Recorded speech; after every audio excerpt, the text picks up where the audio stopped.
thread. I'm also good with that one. How do we end Cantaloupe Island? That's the one. That's the one where it goes back to the map, and it's like, Right. You just discussed. yes. We need to hear it.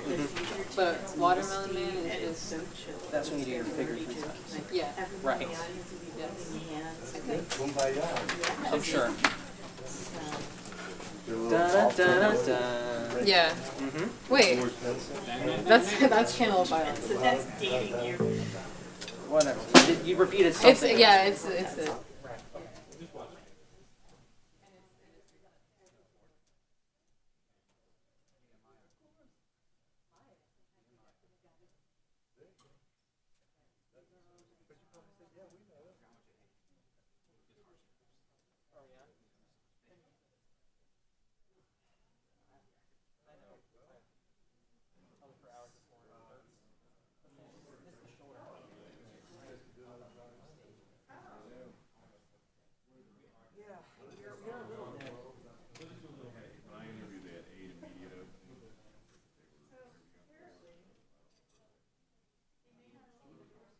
Do it one more time. Good. You're not coming in for at least 15 minutes.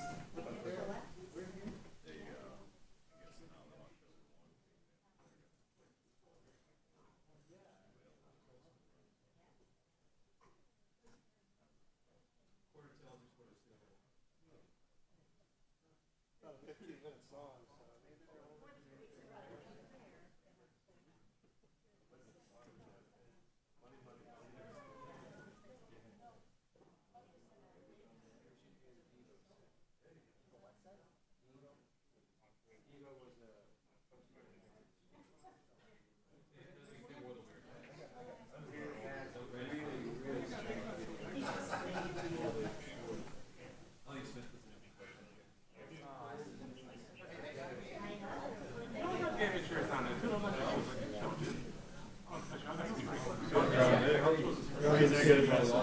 No, I know.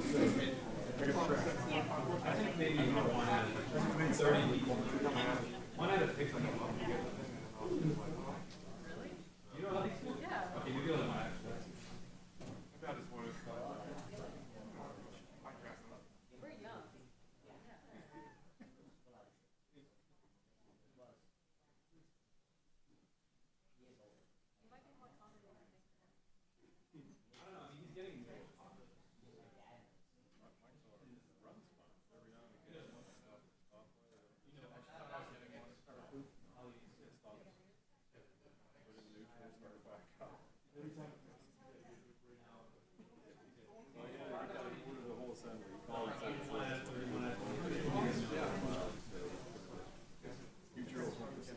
holes in the bottom and I dumped all the rain. You know how friendly people were. Every time I stop at a light or a stop sign, lights out.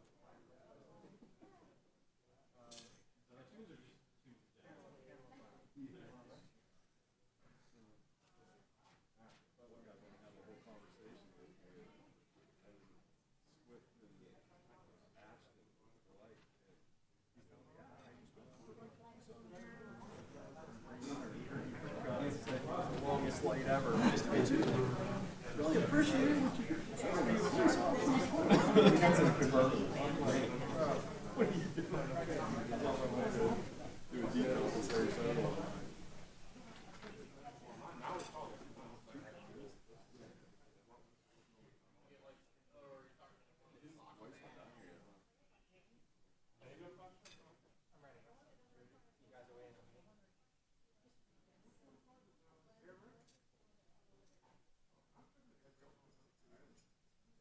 Oh, it starts with me, right?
It doesn't say social. It doesn't say social.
Good evening, everybody. I'd like to take the opportunity here to welcome to the school board meeting this Tuesday, October 1st, also known as my birthday month.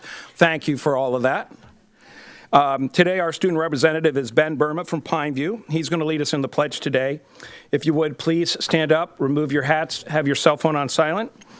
Today's colors will be presented by Venice Middle School Marines.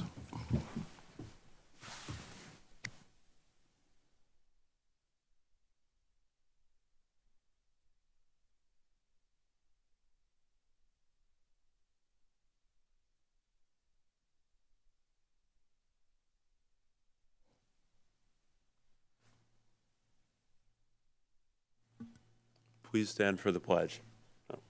I pledge allegiance to the flag of the United States of America and to the republic for which it stands, one nation, under God, indivisible, with liberty and justice for all.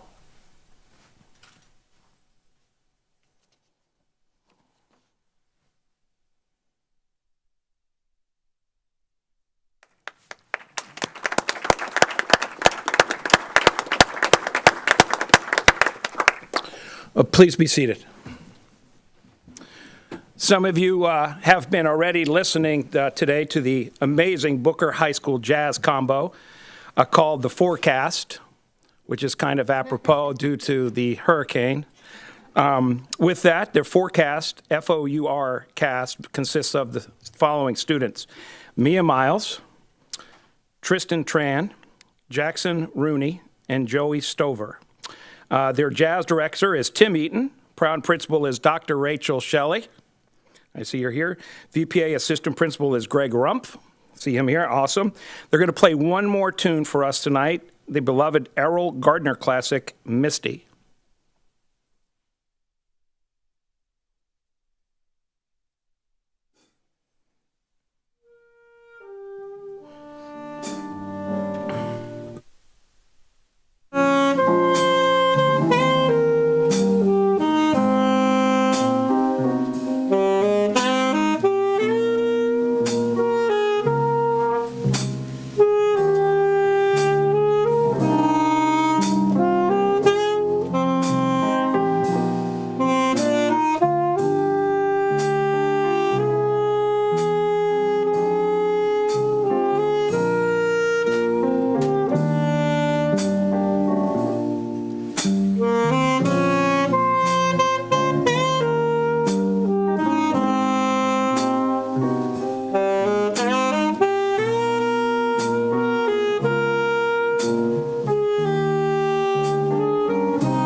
And again, that is the forecast. Mia Miles, Tristan Tran, Jackson Rooney, and Joey Stover. One more hand for those guys. Awesome.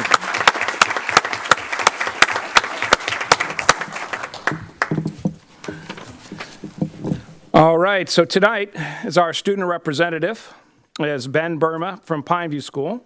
Welcome, Ben. I'm glad that you're able to come here tonight. Earlier, we gave him a certificate of appreciation from the school board for his attendance tonight. So if you'd let us talk a little bit about yourself, future plans, where you're going, what you're doing, that would be awesome. Yeah, wonderful. Thank you. Would you like me to stand or? No, you're no. Me, no. No, you're good. All right, just making sure. So yeah, like as already said, my name is Ben Burma. I am a senior at Pineview School. I'm the vice president of my senior class, an officer in Model United Nations. I play the violin. I'm a first violin in Sarasota Youth Orchestra at the Youth Philharmonic level and a member of my school's National Honor Society.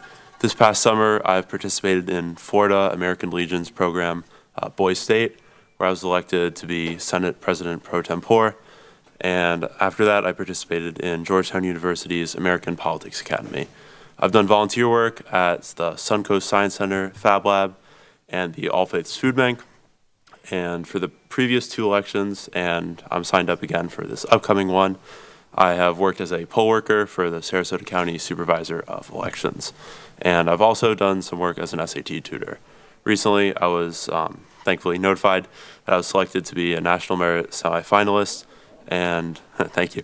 And I'm honored to have been awarded the President's Volunteer Service Award for my volunteer work.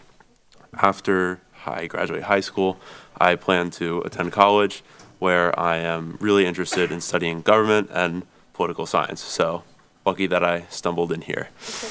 And over the past few years, or the past 5 years that I've attended Pineview, I've been given wonderful opportunities that have allowed me to thrive, not just as a learner, but also overall as an individual.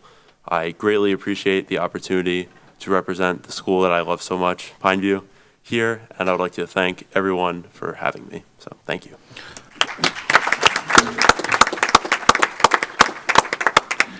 So what's your top 4 universities? That's a hard one. I don't know. I'm applying to a couple like in-state schools, UF and FSU definitely stand out to me. But my family's also from the Northeast, so I'm applying to a couple schools from the Northeastern area as well.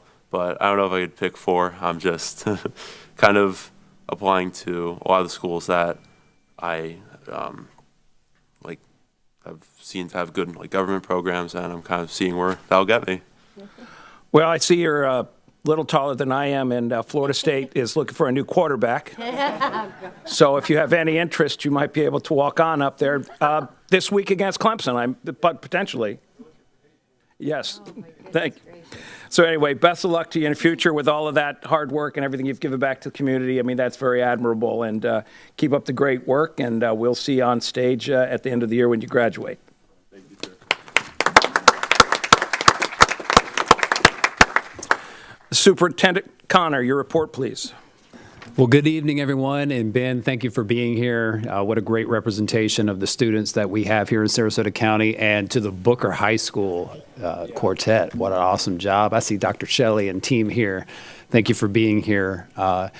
Very much a lot to celebrate in October. There's a lot of appreciation days, a lot of appreciation weeks that we get to cover tonight, and I'll cover a few of those as we go through the report. But before we do that, I want to talk about our consent agenda, and I always like to highlight certain items that I think are of importance in making sure the public is aware.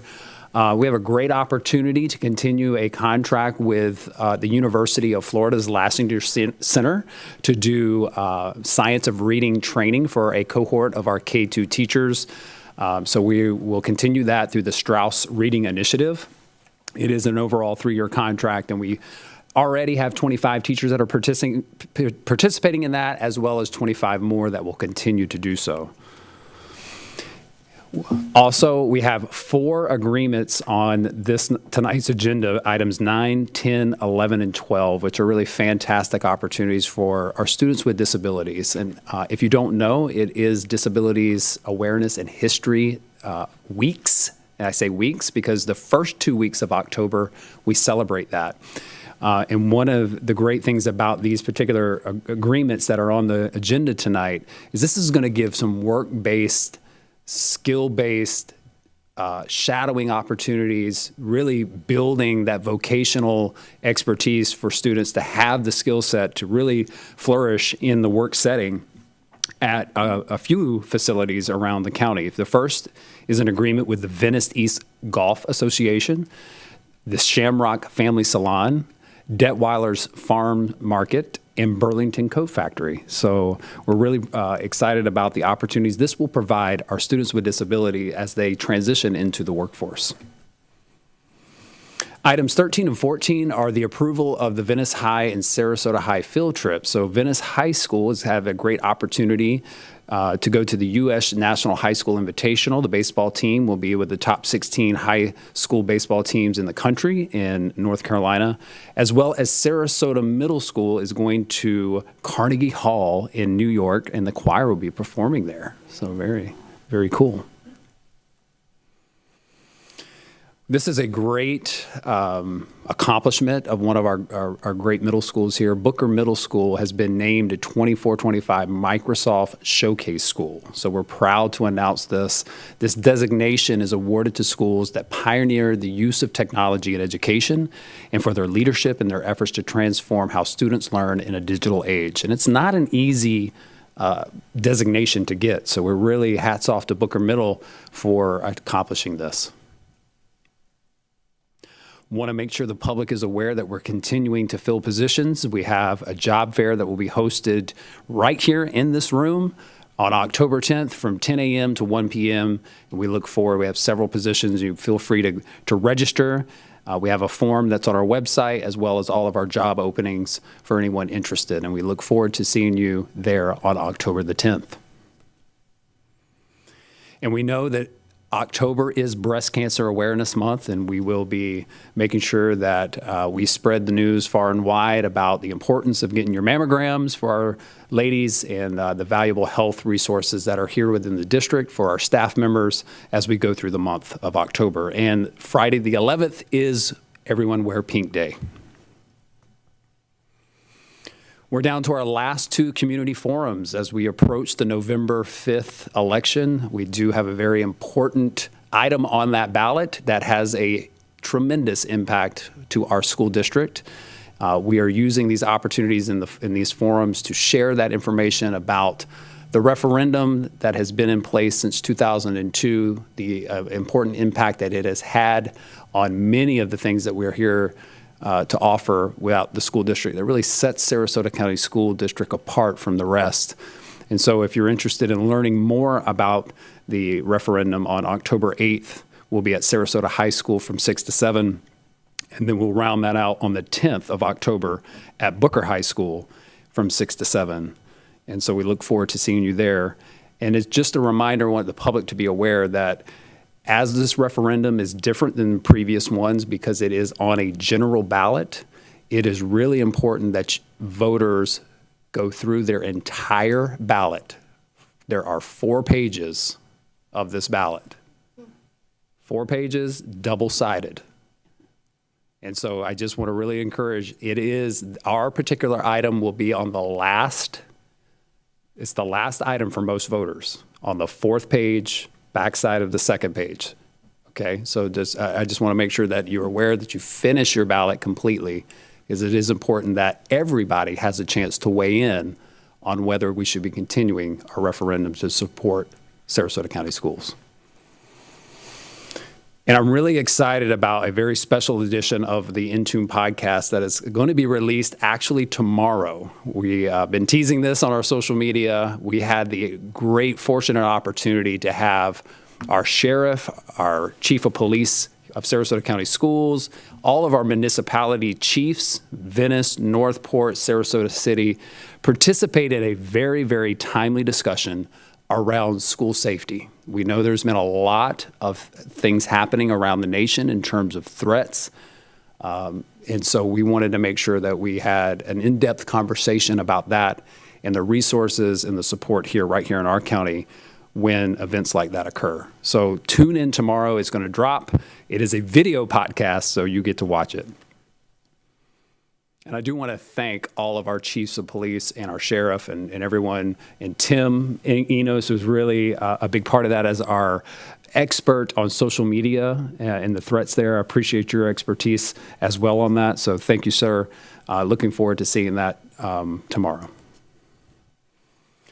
And we are in the midst of Hispanic Heritage Month, and we want to continue to celebrate as we go through.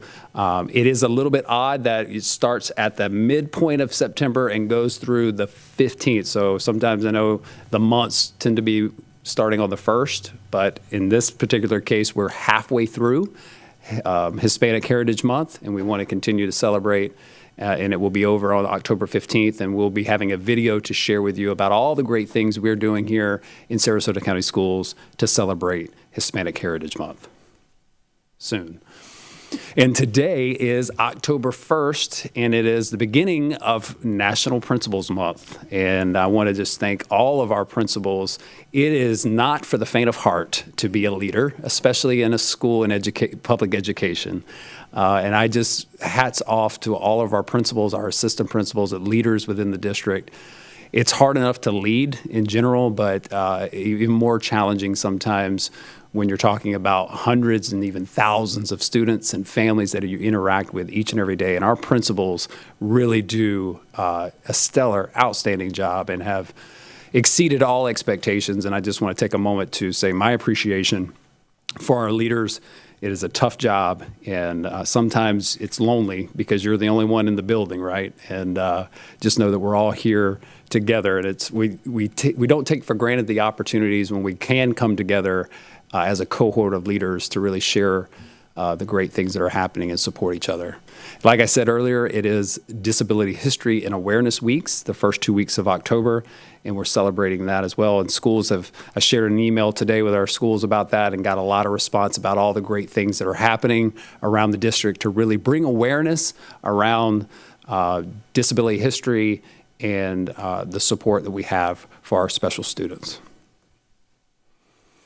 And tomorrow, again, I told you there's a lot of appreciation going around, is National Custodian Day. So if you don't already know, our custodians really do a great job. And, you know, they really help with that first impression when you walk into a school and you see the facilities and what it takes to keep those floors shiny and keep the trash off the ground and all of the things to keep everything tip-top shape.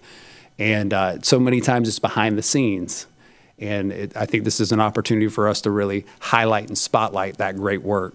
Not only is it just that, it's the safety, right? Making sure we're reducing the spread of germs, reducing the spread of viruses, and having that cleanliness. So much goes into that work in our facilities. And I just thank all of our custodians who do that work each and every day. And then it is National Coaches Day on the October 6th. And we think that we really do support the whole child. While our core mission is academics, and we want our students to be successful, whether that's reading, literacy, math, what have you, we also want our children to be engaged in all aspects of learning, and that includes the arts, that includes athletics, and we are big supporters of that. Our coaches really help support that as well. And that is it. I will pass it over to you, Mr. Enos. Thank you. Thank you, Superintendent Connor. I would be remiss, and I probably should have said this, I think the board would agree that prior to starting on the comments, isn't it absolutely unbelievable after Hurricane Helene and the amount of devastation from a hurricane that I was talking to a board member that, you know, people were like, oh, it's 150 miles away. How is that going to affect Sarasota? And I know that all of us personally know people that were affected by the storm where their houses are completely gone. They're uninhabitable. I know that when you really look and you start going north of here, the amount of devastation is absolutely unbelievable. Then you throw in, I think Asheville got 24 inches of rain. And you look at some of the communities that are blocked off, and people are posting that if you have a helicopter to bring in supplies, that they'll give them access to their land. It really makes us really reflect and be fortunate that the hurricane didn't come to Sarasota. And any of the families that are out there, which goes to, thank you to the school district. I know the hardworking employees that opened up all of the shelters, as well as the police department, and making sure that everybody was safe when they were in there. When you look at the totality to get all of that done, cleaned up, fixed up, and ready for school to be on Monday, I mean, I could pretty much say that hats off to everybody at the district, because it really shows the community values and how much we really appreciate everybody. And like I said, just how absolutely unbelievable when you look at somebody who's been here like myself for 45 years, when you look at St. Armand Circle and you hear that the Columbia restaurant may not open for 6 to 9 months is what I heard as an estimation, because they had so much water on the circle. That I just would say prior to heading into this, and I should have said at the very beginning, if there's any families or students, I know that Superintendent Connor and the board, that we are ultimately anything and help that we can give, every student every day.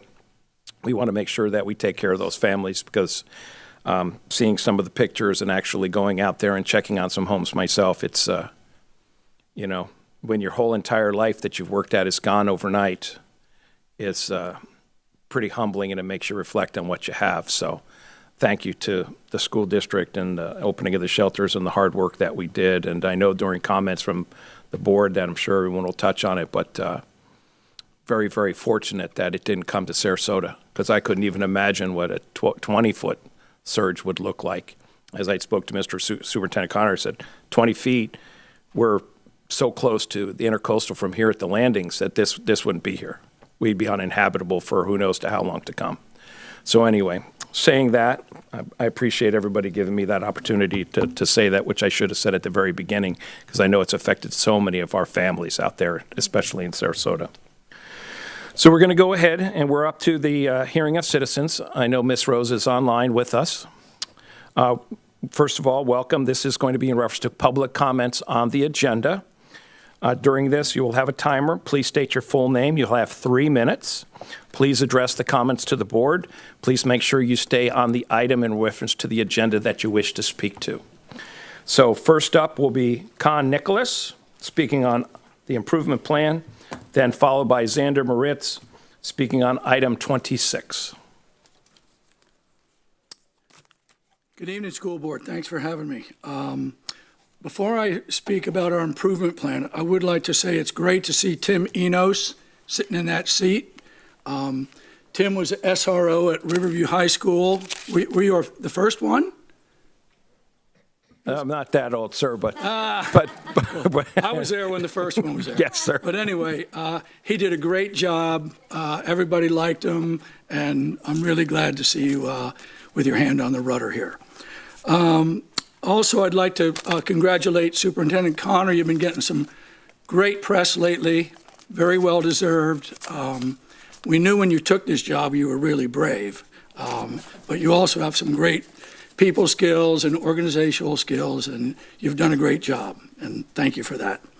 And finally, I'd like to welcome Liz Barker. She's going to be taking a board seat soon, and I'm sure you're going to be a breath of fresh air and a pleasure to deal with up on the board. So I'm talking about improvement, and this is also tied into the millage vote, which is very important. And one of the things that we have to make sure of before this vote is that we all try to change the view of what's been going on in this school board meetings specifically. Perception is big in elections. So I'm thinking that we have to employ the 4 C's: cooperation, collaboration, courtesy, and calm at these meetings. We got to move beyond the vitriol. We got to move beyond the conflict mindset. We may have different policy viewpoints. Banning books and anti-LGBTQ legislation are not okay with me, but we're going to discuss these issues with the 4 C's going forward. That'll help pass the millage. That'll help in any school and any district improvement plan that we have. So thank you for having me here today. Cooperation, collaboration, courtesy, and calm. That's what we're going to do moving forward. Thank you. Thank you, Coach. Xander Moritz, followed by Carol Lerner, also speaking on item 26. First of all, I want to shout out Tim Enos for his leadership on the board and the consistent absence or virtual presence of Chair Karen Rose. Just shout out for that. Secondly, I also want to shout out Superintendent Enos for highlighting Superintendent Condor for highlighting the referendum, which is endorsed by Sarasota's Republican and Democratic parties. Sorry, y'all's leadership is getting me confused, but it's quality. But what I'm actually here to address is Agenda Item 26, Policy 410. This sets restrictions for how our students and teachers are allowed to talk about controversial topics in the classrooms. I'm sorry, I'm very sick, but I'm not sick enough to be contagious. This is a great idea because we should all want our schools to be places where all of our students are given the facts, given opportunities to discuss the facts, and have their perspectives challenged so they can think critically and reach their own conclusions. Schools are not a place for teachers to tell students what policies are okay or are not okay. However, for this policy to work, it can easily have some changes made. At present, it could accidentally be used to censor our students and prevent a lot of these conversations from happening. For example, if we don't demand that our policymakers do the work of defining what controversial means right now, then we're going to be doing the work of deciding what controversial means in hundreds of little disputes between teachers and parents and students, all trying to figure out like, oh, well, can we talk about this? Can we not talk about this? So I'd rather set that right now, because is the fact that our climate is changing, like with this flood, controversial? Is the Second Amendment of the United States Constitution controversial? Is the winner of the 2020 presidential election controversial, right? Like we should set those guidelines now to avoid awful conversations. So it'd be really helpful if y'all are able to maybe discuss ways that we could clarify that and then share opportunities for that. I know a lot of that is happening above y'all, but I know that there are ways we can finesse the policy to work for our students, and that would be a big problem solver, I think. I appreciate y'all. Thank you.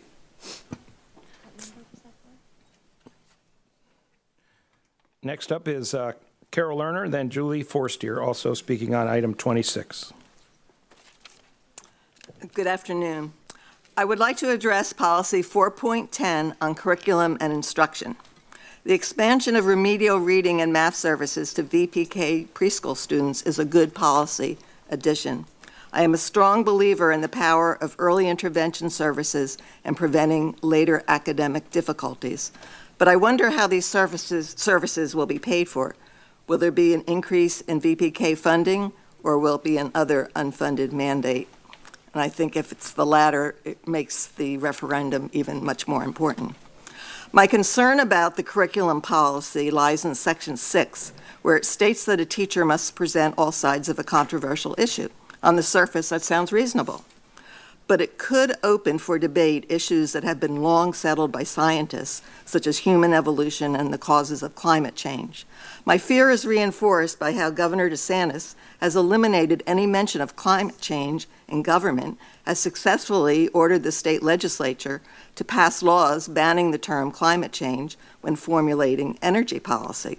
My fear is heightened further in that DeSantis and the DOE have denied Florida's own science standards and forcing publishing companies to rewrite science textbooks to either minimize or exclude any mention of climate change and its causes. Publishers are now forced to put out special Florida editions for all science textbooks. A 90-page section on climate change in a chemistry textbook has been stripped out over the author's protests. There are no textbooks approved for environmental science on the DOE's listing of approved science books, even though most Florida high schools, including Sarasota high schools, offer environmental science courses. This is censorship at the highest level. All of this is playing out as the world experiences one climate disaster after another. As I speak tonight, it is just days after Helene hit, one of the worst climate catastrophes in our nation's history. Horrifyingly, 2 new possible storms are forming right now in the Gulf. We need to be rapidly expanding instruction around all aspects of climate change in our K-12 schools and universities. Our students need to become pioneers in literally saving our planet. Florida should be at the vanguard of this effort, especially given our problems with climate change. I don't know how this is playing out in Sarasota schools, and even if it is playing out, I hope it's not. But school districts are put in difficult positions in implementing Tallahassee laws and policies quite often. I can just imagine how awful most administrators feel being forced to comply with unfortunate thinking. It's even worse for teachers who are often forced to implement these wrongly formulated policies. Let's make sure Sarasota schools teach the real science. Thank you. Thank you. Julie Forstier, and then Avery Cole, speaking on agenda item 26. Good evening. I would also like to discuss policy 4.10, section 6 of item 26 as it relates to teaching quote-unquote controversial topics. The term controversial is incredibly subjective and necessitates further clarification. For example, is climate change considered controversial? As Tim mentioned, Sarasota recently experienced the devastating effects of Hurricanes Debby and Helene. These storms serve as stark reminders of the very real and urgent threat posed by climate change. Rising sea levels, more intense hurricanes, and unpredictable weather patterns are becoming increasingly common. Despite these recent storms, the Florida Department of Education has taken the troubling step of removing references to climate change from textbooks. This is a clear attempt to censor and politicize science, which is harmful to our students' education. Most of you know me as an advocate for public education, but what you don't know is that I got my Bachelor's of Science degree in botany and zoology at UF almost 20 years ago, and as part of my honors study, I had the opportunity to go to Alaska to study the net carbon release from the melting tundra as a result of the warming climate. The scientist in me says that climate change is absolutely not controversial. It is scientific fact. I'm concerned that what we knew 20 years ago has just gotten worse, and that now we are actually moving in the opposite direction of mitigating climate change by censoring these topics on our schools. School boards play a critical role in ensuring students receive a comprehensive and accurate education. We must stand up to these actions and demand that our students are taught the truth about climate change. By doing so, we are not only fulfilling our educational obligations, but also protecting the future of our community and our world. I was excited to learn that the district had acquired the Florida House, the country's first green demonstration building, a few months ago. That building provides our community with a unique opportunity to take a solutions-driven approach to educating our students on ways to mitigate climate change. I would love to hear about the district's plans to put the Florida House to use soon. By taking these additional steps and finding creative ways to work around the limitations imposed by the Department of Education, we can continue to make Sarasota an A-rated school district. Climate change is not a political issue. It is a scientific fact that should not be considered a controversial topic. It is a complex problem that requires thoughtful and informed solutions. By integrating climate change concepts into our curriculum, we are empowering our students to become informed and engaged citizens who can make a positive impact on our planet. Let us commit to providing our students with a quality education that is grounded in science, free from political interference, and focused on preparing them for a sustainable future. Thank you. Thank you. Avery Cole, then Darian. Good evening. My name is Avery Cole, and I'm a sophomore at Booker High School, and I'm speaking on Agenda Item 26, Policy 4.10, Curriculum and Instruction. At school, I have taken a pre-ACE biology course, and I'm currently taking an ACE marine science course. And because of these courses, I don't use a Florida Standard textbook. My textbook is much larger and is from Cambridge in England. But my textbook includes climate change, while other Florida Standards textbooks don't. So I'm getting a full education while other students...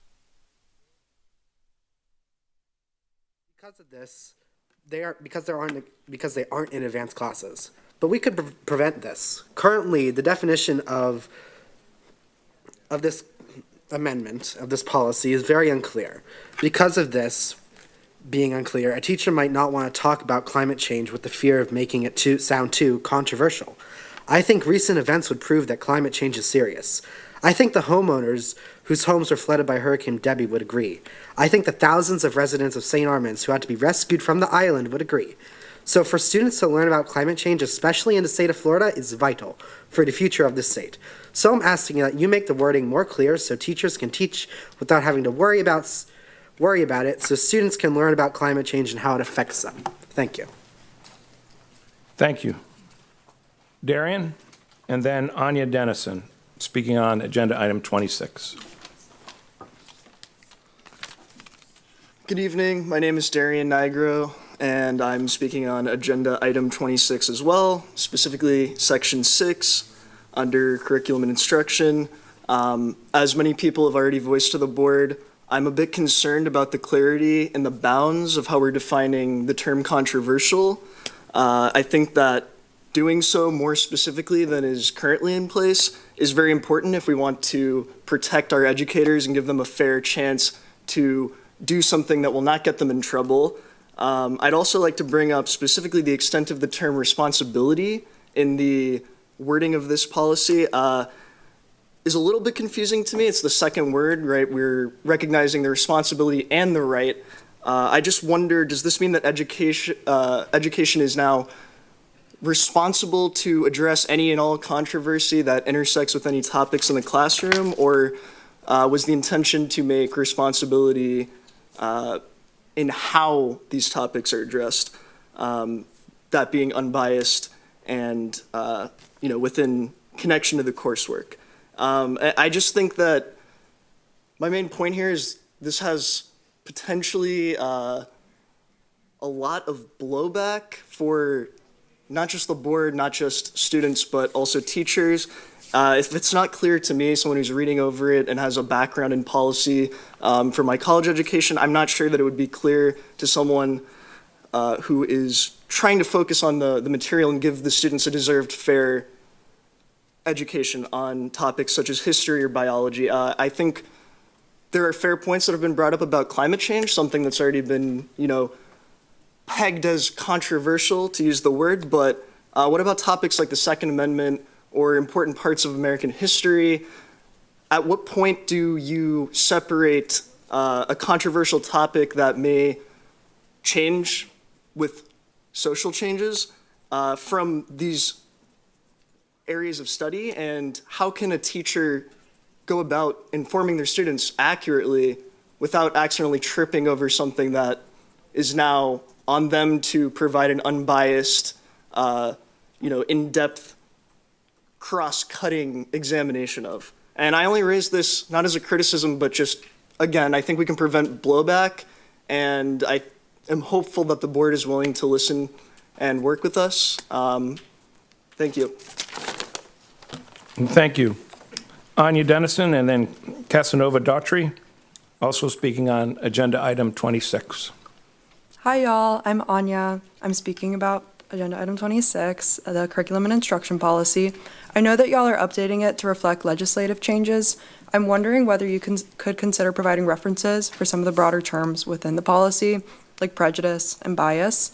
I'm thinking specifically of implications on things like classroom debates that are standard, not only in history and government courses, but across all subjects.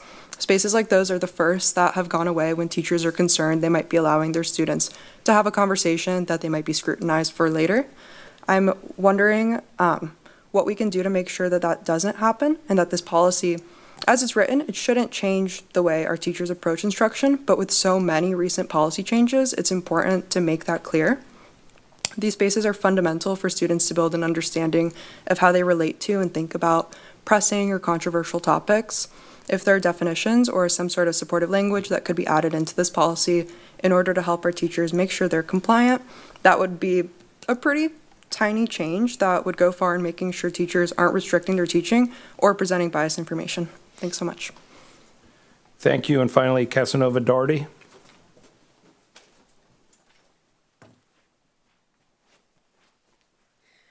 Hi, I don't believe I have to introduce what I'm speaking on today. My name is Casanova Daughtry, and with especially Hurricane Helene having just torn through so much of the country in an almost unprecedented manner, the topic of the effects of climate change is quite present on my mind right now. What's occurred to me, though, is that climate change, as we've, I think, understood, will be labeled as controversial under the 4.10 teachers, Okay, let me restart. Under Policy 4.10, teachers' presentation and discussion of issues labeled as controversial would be specifically limited to vague language on the topic, and for the topic to only be brought up if it's directly related to the subject being taught. I'm concerned about the degree of limiting of discussion and conversation around important topics, since the verbiage used in the policy is very subjective. I'm concerned that undefined words like controversial, bias, and prejudice are loose enough subjective terms to stifle and cause confusion about a lot of healthy discussion about important things. I know, at least personally, I have a more concrete understanding and of subjects after having discussions with other people about them, like having a Socratic seminar.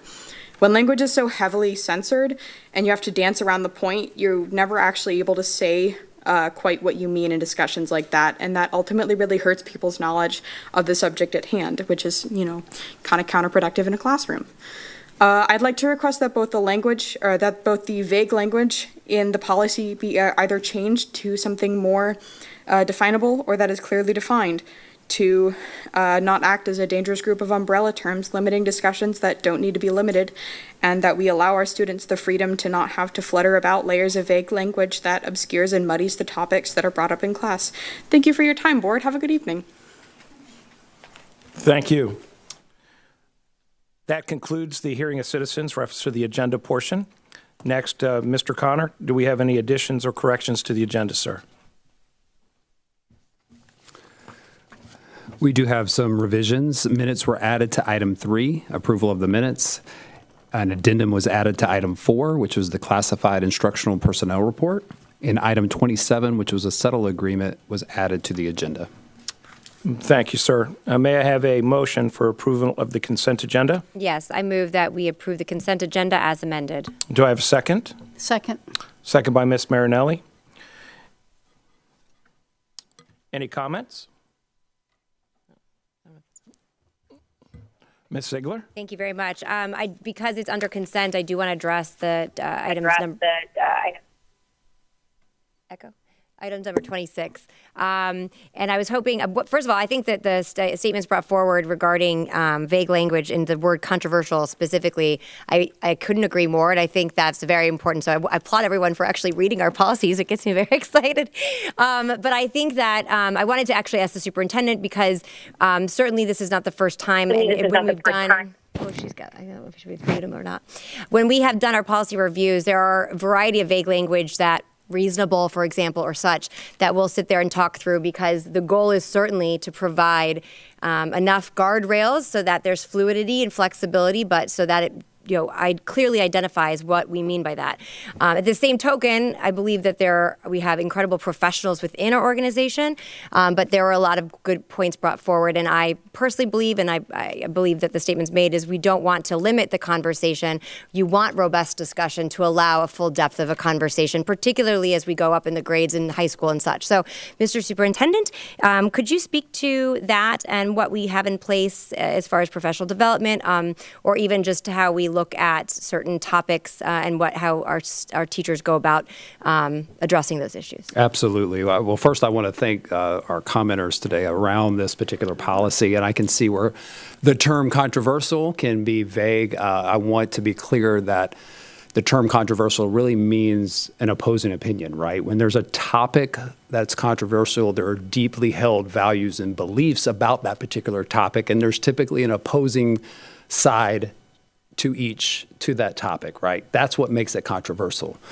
What we do in terms it is our responsibility and it is our right as teacher, as it says in the first line of section 6, we should be having those conversations. We should be encouraging that type of debate. I heard terms tonight like Socratic seminar. Those are things, philosophical chair. These are techniques that we use in our classrooms that really do have students debate opposing positions, taking sides, defending that with evidence, having those conversations in a classroom.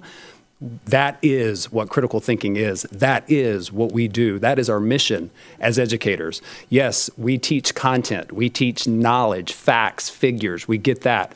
But more importantly, we teach critical thinking, and that comes through talking about controversial topics. Now, the guardrails around that is you can't, as a teacher, create a position and stay on one side of the position. You need to be very accommodating in terms of showing the opposing views, allowing students to take ownership of the conversation so that there isn't a bias or a sway on a particular topic. And that's where our professional development comes in when we have that, those types of conversations with teachers. Is how do you appropriately talk about topic A, B, C, whatever that be, and do that in such a way where kids draw their own conclusions and they're not persuaded by a particular viewpoint. Because honestly, we all have biases. We all have particular viewpoints as humans and individuals, and that means our educators do as well. So how do you do that in an unbiased way? A lot of professional learning opportunities are provided to do that. I do want to point out a couple of things that I heard just as related to this topic so that we can have some clarity around that. Climate change is detailed in our Florida standards. When you look at environmental science standards, that is actually detailed. When you look at our biology standards, there are a couple of those that actually do specifically address climate change specifically. I did also hear that in the adoption process for the FDA, the DOE has a state-approved list for all of our science books, and we typically will adopt off of that list. There are 3 titles that were approved for environmental science. I think I heard a speaker say that there was not any books approved for environmental science.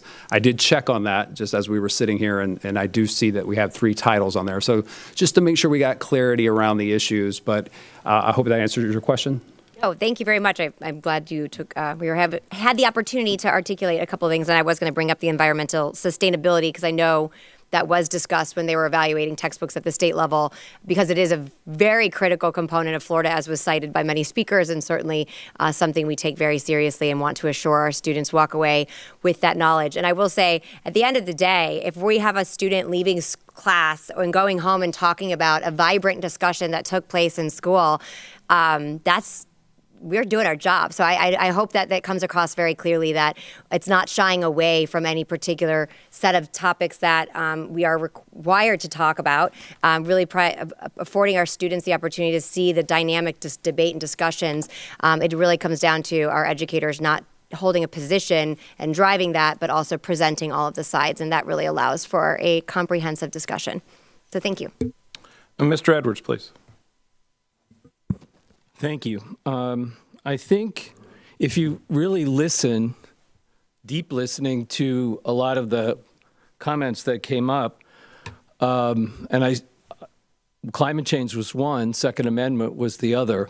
And I think one other piece that I'm super concerned about, and I talk about this with the superintendent all the time, and that's a piece that I think is important for the public, and particularly students, to hear, is that when controversial topics come up, and that general topic, we're coming out of a very interesting era where things are censored, books are being banned, and so topics are perceived as controversial, and what is happening, and I think I've heard it from students, I've heard it from teachers, is that there is self-censoring going on. If they perceive that something is controversial or could be controversial, or the topic could go home to mom and dad and come back to the teacher or come back to the principal or come back to the school district. And so those are the conversations that I talk about with Mr. Connor on an ongoing basis, because that is a concern. I think it's a concern of students. I think it's a concern of teachers. And yes, the standards are the standards, and we work very, very hard to stay within those guidelines. But I want to assure the public that the superintendent speaks often about self-censoring and works hard to make sure that the correct message is getting out, that we're looking for a healthy conversation and a healthy debate, pretty much what you've heard here. But I want to make sure that everyone understands that at least I'm aware of that, and I want to make sure that it's a topic that gets discussed from the superintendent's desk to the staff. Thank you, Mr. Edwards. Any more comments? Seeing none, we'll have to do a voice vote. So we have a motion by Ms. Ziegler, second by Ms. Marinelli. Mr. Edwards? Yes. Ms. Ziegler? Yes. Ms. Marinelli? Yes. Ms. Rose? Yes. And the chair votes yes also. Motion carries 5-0. Now moving on to new business. Do we have a motion in reference to the approved of the revised policy 3.90 on charter schools? It'll be item number 29. I move approval that the revised policy 3.90 charter schools be approved as presented. Motion by Ms. Ziegler. Do we have a second? Second. Second by Ms. Marinelli. Any comments? Seeing none, also a voice vote. Mr. Edwards? Yes. Ms. Ziegler? Yes. Ms. Marinelli? Yes. Ms. Rose? Yes. And I also vote yes. Motion carries 5-0. Item number 30. Do I have a motion for approval of the new policy 4.24 for artificial intelligence? I move that the revised policy 4.24 artificial intelligence be approved as presented. Do we have a second? Second. Motion by Ms. Ziegler, second by Ms. Marinelli. Do we have any comments? Ms. Ziegler? I can't go without saying the superintendent and I had a long conversation about this, and I begrudgingly hate that we have this conversation, just because I foresee an incredible amount of challenges that lay before us. But at the same time, it's better than us putting our head in the sand and pretending it's not here. So, as was discussed during the workshop, I think that there's a lot of uncharted territory, and that this will likely be an ongoing. A policy that will potentially have the ongoing adjustments to it.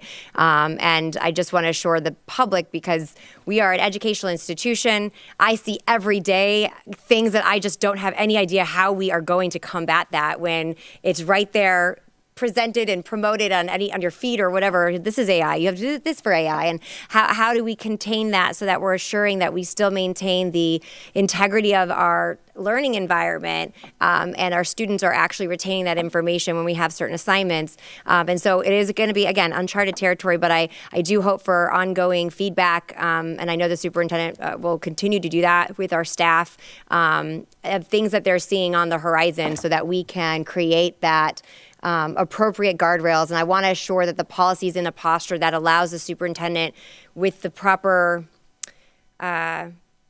flexibility so that they can respond quickly, so we're not waiting 3 months, 4 months, whatever, to respond. Because again, I think this has the potential to undermine, not by our doing, but just the technology in of itself, to undermine the integrity of the education that our students are receiving. And any way we can protect it and utilize it as a quality tool versus a shortcut, I'm all for. So. Well, thank you, Ms. Ziegler. I also would say that, this is a brand-new policy, so that I can rest assured that this will have many revisions. If you go out and buy your brand-new Apple 16 iPhone, it comes with AI. Yep. So this is something that's not going to be going away. I'm not plugging Apple. But if you have a Droid, I can't communicate with you. Just kidding. But at the end of the day, I also agree, this will be a policy that will have many revisions, because this is something that's going to be here, and it's not anything that's going to be going away. Any other comments? Seeing none, Mr. Edwards? Yes. Ms. Ziegler? Yes. Ms. Marinelli? Yes. Ms. Rose? Yes. And I also vote yes. Motion carries 5-0. Item 31, do I have a motion of approval of revised policy 7.102 debt management? Okay, I'll do it. I move the revised policy 7.102 debt management be approved as presented. Motion by Ms. Ziegler, second. Second. Second by Ms. Marinelli. Any comment? Seeing none, Mr. Edwards? Yes. Ms. Ziegler? Yes. Ms. Marinelli? Yes. Ms. Rose? Yes. And I also vote yes. Motion carries 5-0. On to item number 32. Do I have a motion for approval of revised school board policy 7.71, selection policy for professional construction-related services? I move that the revised policy for 7.71, selection policy for professional construction-related services be approved as presented. Motion by Ms. Ziegler. Do I have a second? Second. Second by Ms. Marinelli. Any discussion? Seeing none, Mr. Edwards? Yes. Ms. Ziegler? Yes. Ms. Marinelli? Yes. Ms. Rose? Yes. And I also vote yes. Number 32 passes 5-0. On to item 33. Do I have a motion for approval of revised policy 7.771, capital assets? I move that the revised policy 7.771, capital assets be approved as presented.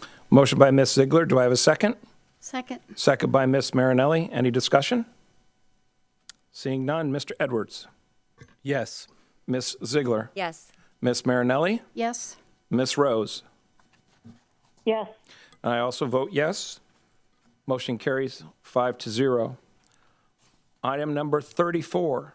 Do I have a motion for approval of revised policy 9.75, community service? I move that the revised policy 9.75 community service be approved as presented. Motion by Ms. Ziegler. Do I have a second?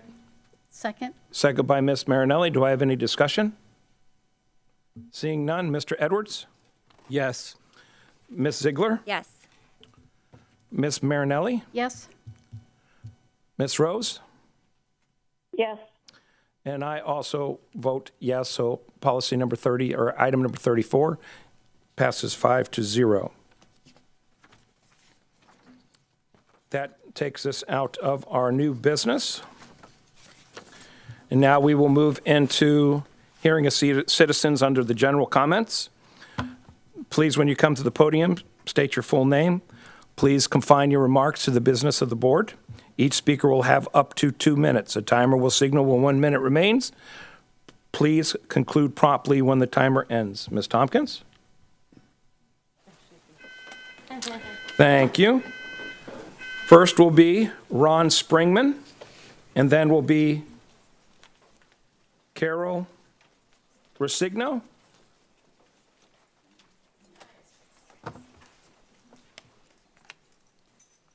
Ron Springman, an independent voter.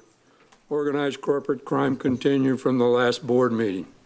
To summarize it, Rick Scott should be in the big house for all the corporate crimes HCA and he has committed.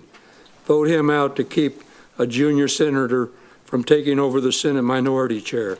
He, as so many other organized corporate criminals, have used our hard-earned Medicare and education taxes as their personal piggy bank while driving up medical costs for all and Medicare premiums for seniors. Mr. Springman, thank you for taking that advisement.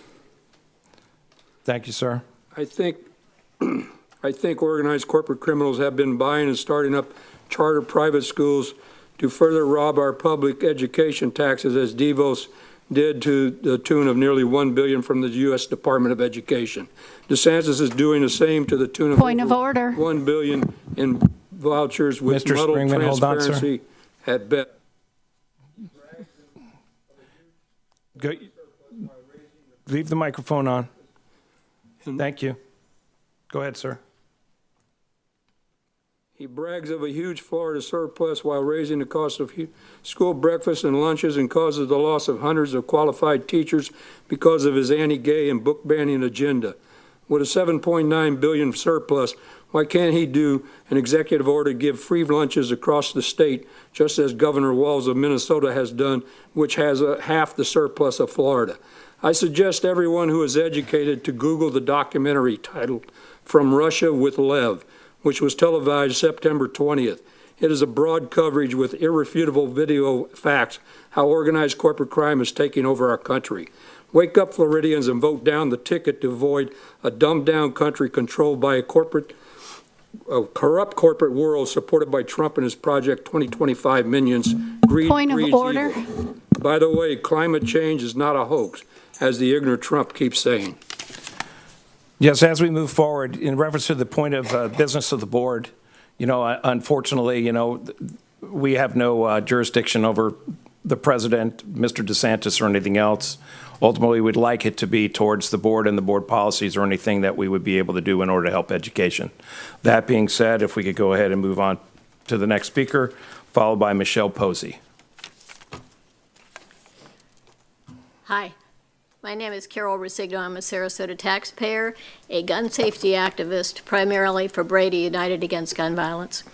I want to thank the board. Last meeting, Mr. Eno spoke passionately about the need to keep children safe in our schools, and then Mr. Edwards went even farther, talking specifically about guns as the bottom line reason that that need exists.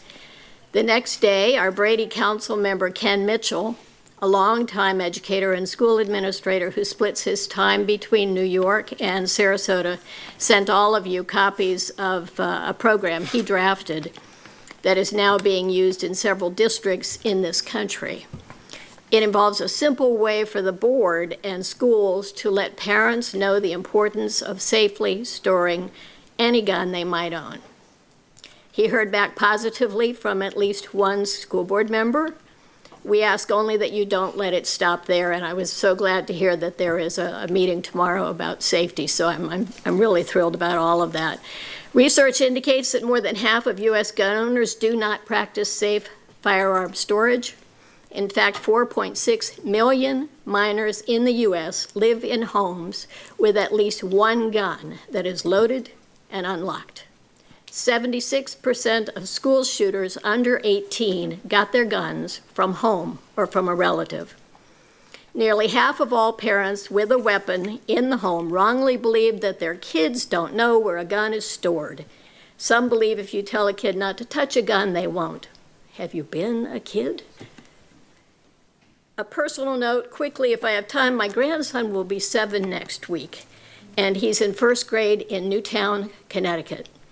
And his mom, my daughter-in-law's family, is going to have a big party with all the relatives, and one of them will be missing. He was 7-year-old Daniel Barden, killed at Sandy Hook. Thank you, ma'am. Michelle Posey, and then Bill Neese.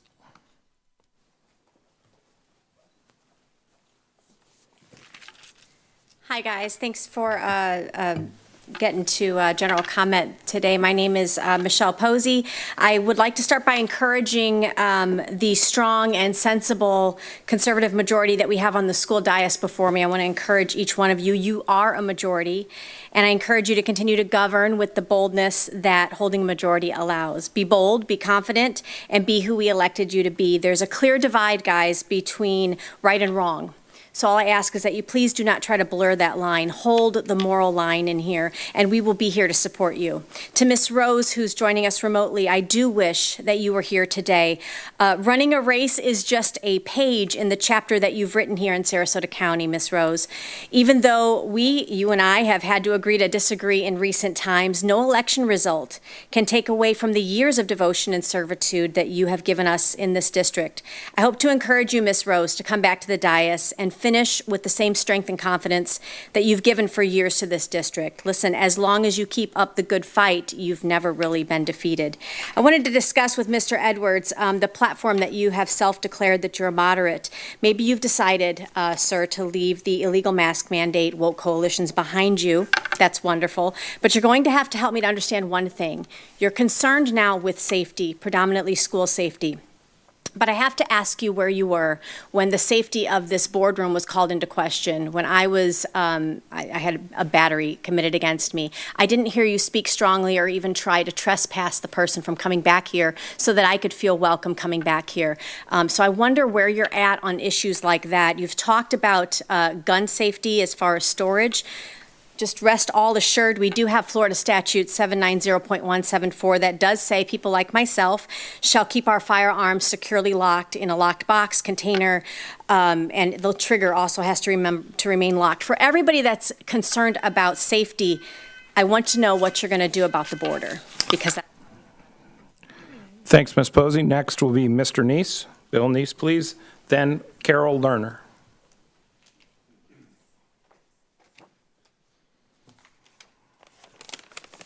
My name is Bill Neese. I'm a citizen and a resident in Sarasota County. Happen to have a couple of grandkids that attend the district as well. So I'm here to make an invitation to the board and to Superintendent Connor as representative on the board of the Sarasota Ministerial Association, and in conjunction with the Jewish Federation and the Rabbinical Association. We're inviting you to a solidarity march, a walk together against hate, which will be held this October 6th, Sunday, at 3 p.m. over the Ringling Bridge. It's basically meant to be a solidarity kind of thing for our community. And as our byline is, if we don't use our voices, others will use our silence. So I'm inviting you to be participants in that as public officials to support this event, to remember the horrific event of October 7th and to stand with others who stand against hate. And then another short item, I would like to thank the school district for all their hard work in the recent hurricane event. It takes a lot of people behind the scenes doing things. In the last situation, I was kind of pulled into this with Dr. Moore, but in a matter of a short amount of time, we pulled together some people that helped supply needs for several of the school sites. One of them was Booker High School, another one's Brookside, and I can't remember the other one down at a grade school down in Venice. So I'm going to have a shout out to some people that I called just at the very last minute. One is the Center of Hope. Thank you, sir. Carol Lerner, then Julie Forster. Hello again. In talking to a Sarasota high school teacher recently about the fallout, if, God forbid, the local 1 mil referendum fails, he said he and his fellow teachers would quit because they could not financially survive what they think would be a 15% pay cut. Not only does funding from the referendum pay for a portion of instructional staff salaries, it also provides an extra half hour of instruction daily, which over 12 years of schooling amounts to the equivalent of a full extra year for students.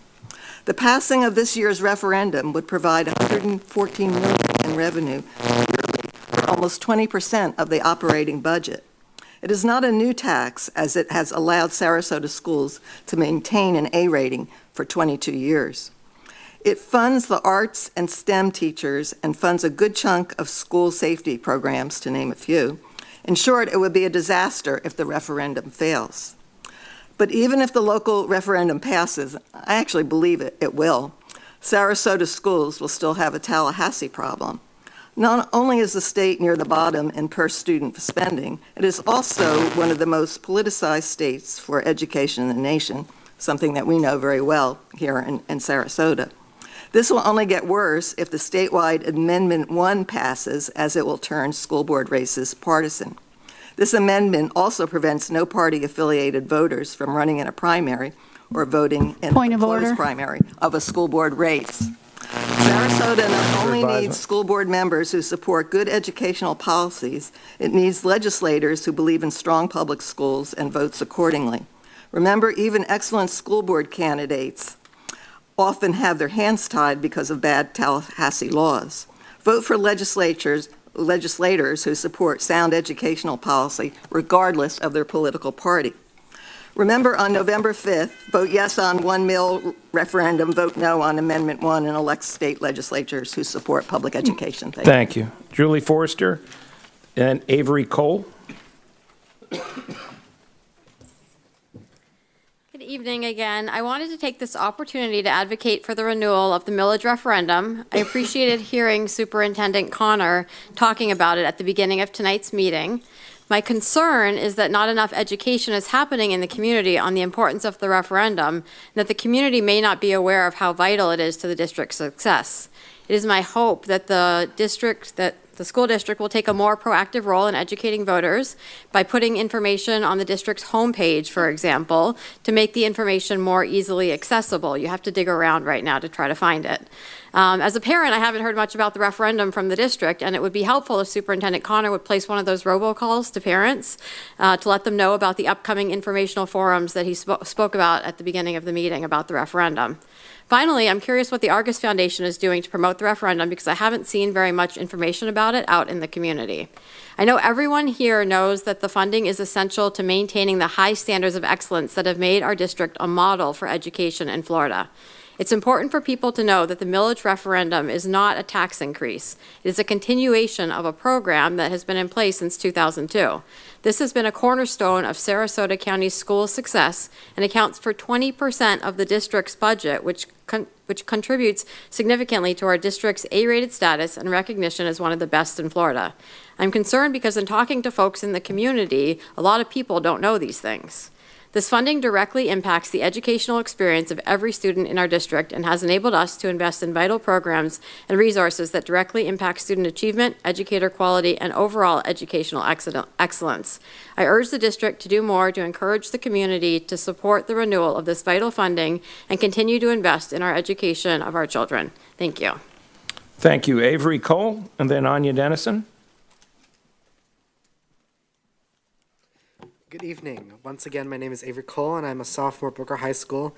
And I just want to say how thankful I am for all the people in this community. I want to thank the teachers and administrators for all they did to turn my high school, Booker High School, into a shelter for Hurricane Debbie. I also want to thank them for not letting the hurricane stop us from decorating our hallways for homecoming.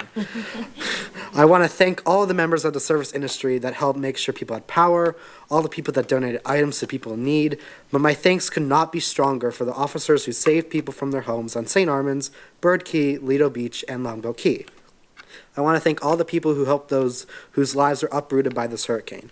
I myself have spent 2 days with my godparents cleaning out their house and helped save anything that could be saved and have transported more artwork than I've ever thought imaginable. So to all the people who helped me and all around me, thank you for what you do. And to you, the school board, I want to thank you for all you did to help prepare the schools for the hurricanes and for continuing to put on college night at Robarts Arena. I know many seniors were grateful for that night. I also want to thank Mr. Edwards, Miss Marinelli, and Miss Barker for attending the grand opening of the VPA Theater. It was a great night and showing your support for students and our schools. Thank you.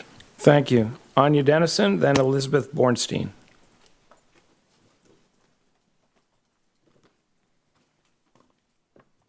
Hi again. I wanted to talk a little bit about the referendum. I have been having the absolute best time handing out those laminated half sheets, and I wanted to share some thoughts that came up about how y'all can make sure that that information is reaching as many families as possible.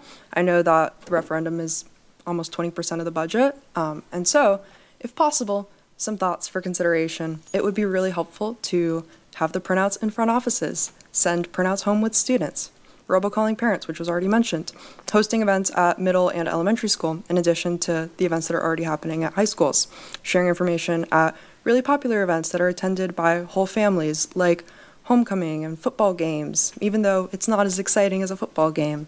I'm certain students would be excited to volunteer to hand flyers out there. And also asking volunteers to attend community events and distribute the information, like at this Thursday's Tiger Bay, or the very many farmers markets our wonderful city has.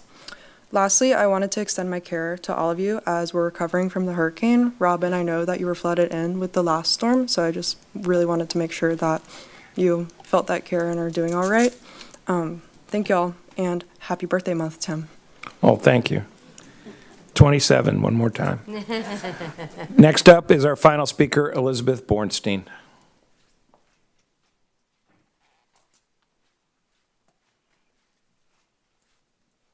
I made it in the nick of time again. I get to be the grand finale. Greetings, Superintendent Connor, board attorney, student representative, Ms. Tompkins. I just really want to say kudos. There's a lot of positive feedback tonight. It's really nice to hear, refreshing. Especially kudos to the Booker Quartet. Great bringing them here, the forecast. Today's International Music Day. Bringing healing music into the dais and these stormy times is essential. And kudos, Mr. Connor and the board, for your handling of the storm response. I know everybody was naysaying 3 days off of school and parents going crazy taking care of our kids, but it was for the right reason. And we have to trust in that. So thank you. And I think, there's a lot of fear left over, a lot of political storms in this dais, a lot of people not trusting. And so I think this is a rebuilding time and looking forward to new energy, vibrant energy coming onto the board to help inspire some healing and less politics in the dais. Just really want to give a shout out to the state ballot measure, Amendment 1. We don't want to bring politics into our school board, so it's important we vote no in keeping school boards nonpartisan, especially ours here. So please look out for that. The county ballot measure, yes, the referendum. We're all worried about the referendum. We need to get the word out. We need to do this for our students and the schools. Jimmy Carter said, education is our most important national investment. Every citizen has a vital personal stake in this investment. Our ability to advance both economically and technologically, our country's entire intellectual and cultural life depend on the success of our great educational enterprise. It's his 100th birthday today. Mr. Connor, you said the community can weigh in or whether or not the millage last renewed. It needs to be renewed. Thank you very much. And I couldn't agree more in reference to the referendum. So please make sure that you vote as we move forward. That stating, now we're on to member comments. I will start with Mr. Edwards. Mr. Connor, I know that we have some guidelines that we are able to do or not do as it relates to the referendum. Would you kind of walk through that? And then I will take my microphone back. Thank you for the opportunity, and thank you for the concern from our community in regards to the referendum and the importance that it does have on our school district in a variety of ways. I will say our communication team has done an outstanding job, but there's always more that can be done. And I do want the public to realize that there are some new legislative requirements of how we're able to communicate.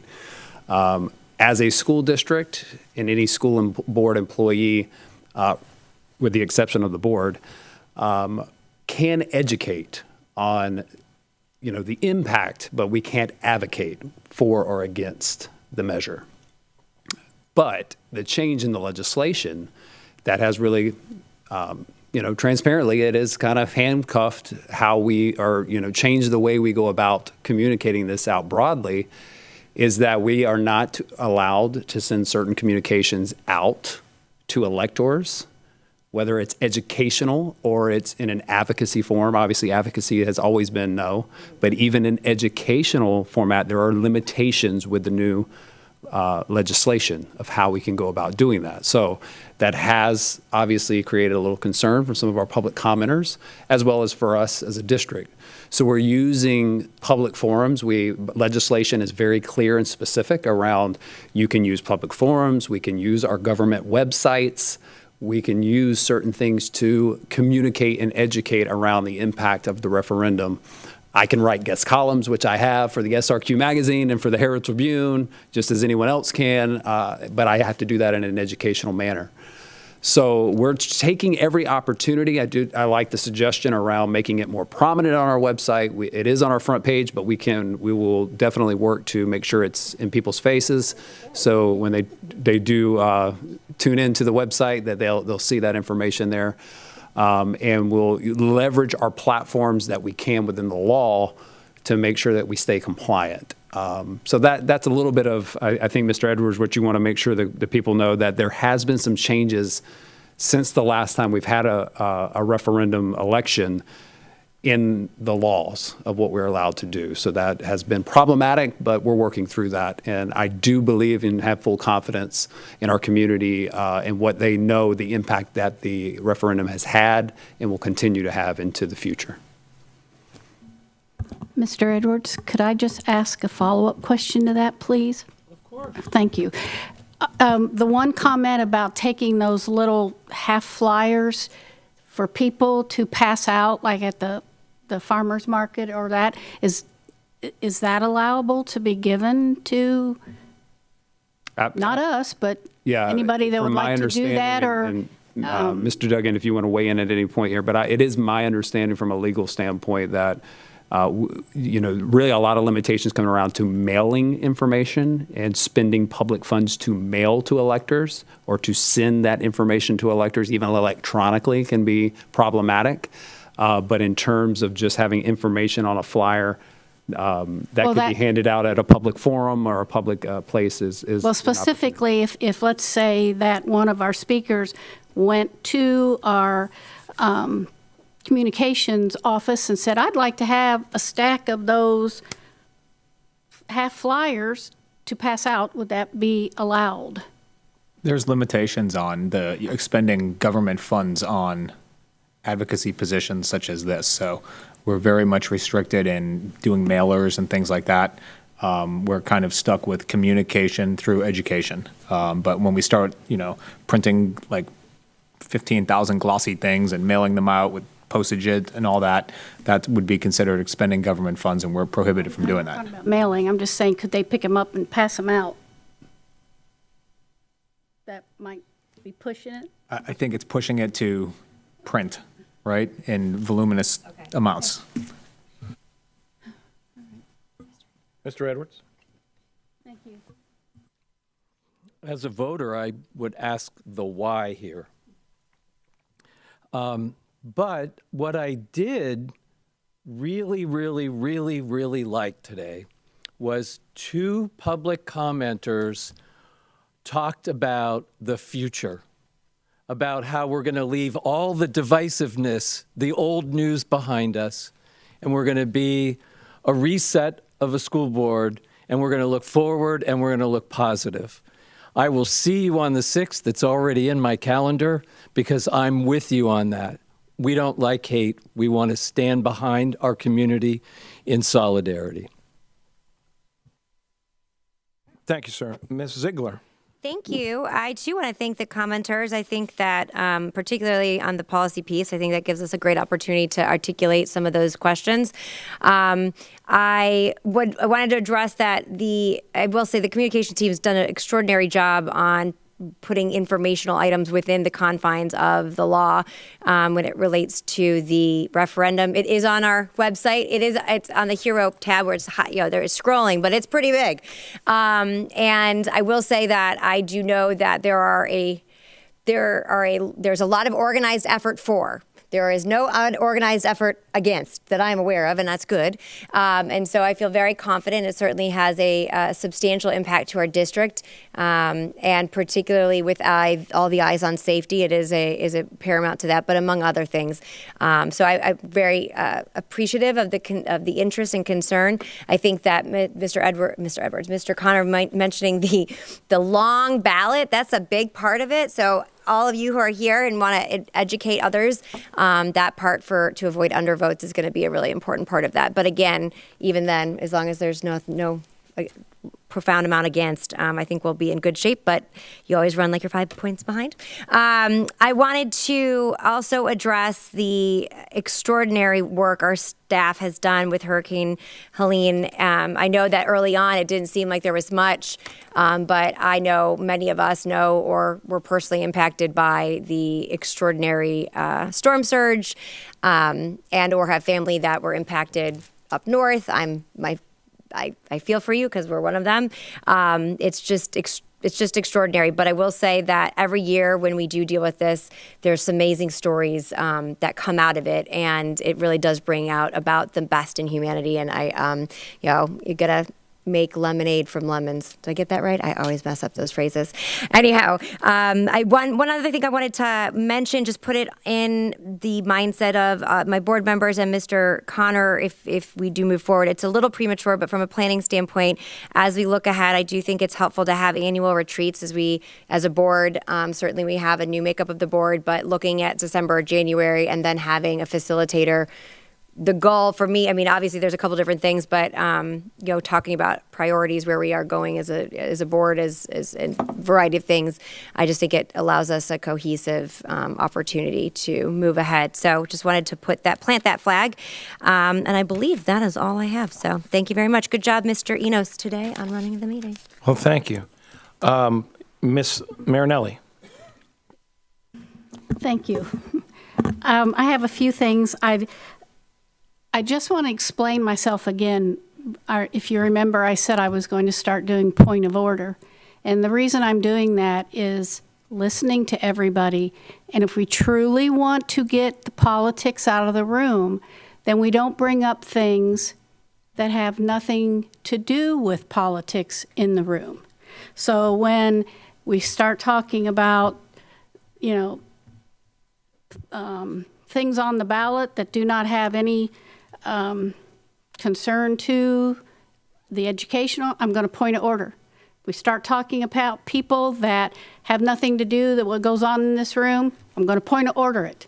So I don't want you to take offense, but I'm just letting everybody know if we're going to truly start on a new path and we go down, people start going down the old way, I'm going to point order of it.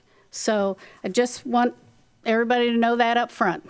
So, and I don't want to, just keep repeating what my fellow board members, but I did have the opportunity to go to 2 shelters. I went to one before the hurricane hit at Tatum Ridge, because that was our medically fragile. And it's kudos to everybody from all the staff, the nurses there from the health department, all of our law enforcement. It was a well-organized running machine, and it's unbelievable what goes into opening a shelter and making it welcoming and knowing how serious it is, but especially our medically fragile community members to be able to go there and know that their medical needs are going to be taken care of, that they're fed, they can sleep, they have people there that they can talk to. And I just can't thank them, everybody, enough and what goes into that. And then I ended up on Friday after it, I stopped by Southside and watched the last of the dismissal and waiting for the Breeze bus to come. And some of the people just so anxious because they didn't want to have to go to Venice because they wanted to go to the city of Sarasota. And then there was an elderly couple from Longboat Key who lost everything. And they got to Southside, and the care that was given to them and having nowhere to go and no family. And so one of the district level staff arranged the cab, arranged a hotel for them to go to. It's just things that go above and beyond what you would think. And I happened to see on social media that also at Southside, I guess the building got really, really cold. So like 8 or 10 o'clock at night, they put out a call to any parent that was close by to bring pillows and blankets. And the parent group, that's what they did. So I just think so much goes into it and all the care that from our staff and community that I just think it's so stressful. But they greet everybody with a smile. So thank you for that. And also, I did go to the Booker High VP opening, and that was just an incredible experience to see our young people perform, our young people seating us with such courtesy and talent. It just makes you feel so really good what goes on in our schools. And then the last thing, we have, I think it was last week, a former teacher who was a music teacher and band instructor at Venice High School. He was also the music teacher at Southside, very beloved by the community. Mr. Don Berman had passed away, and I saw that on social media, and I just wanted to bring that up because he taught in our schools for a long time, and he really was such a wonderful, gentle human being, and I wanted to acknowledge him. So thank you. Thank you. Ms. Rose? Okay, just a couple quick comments. One of the things is that I would say in reference to the public comment, there is as you look at this, is what Ms. Marinelli and everybody up here says is, at the end of the day,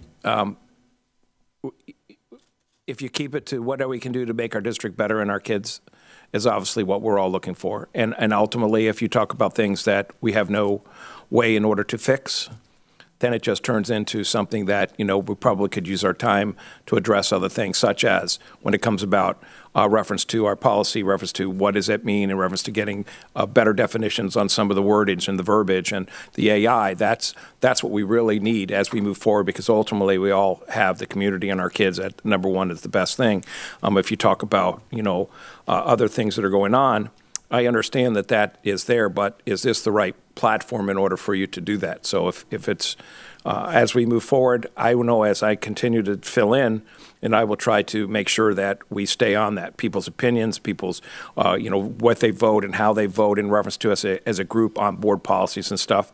There's a very fine line of whether or not that is an attack or whether or not that is something in regards to criticism that we're able to take as elected officials.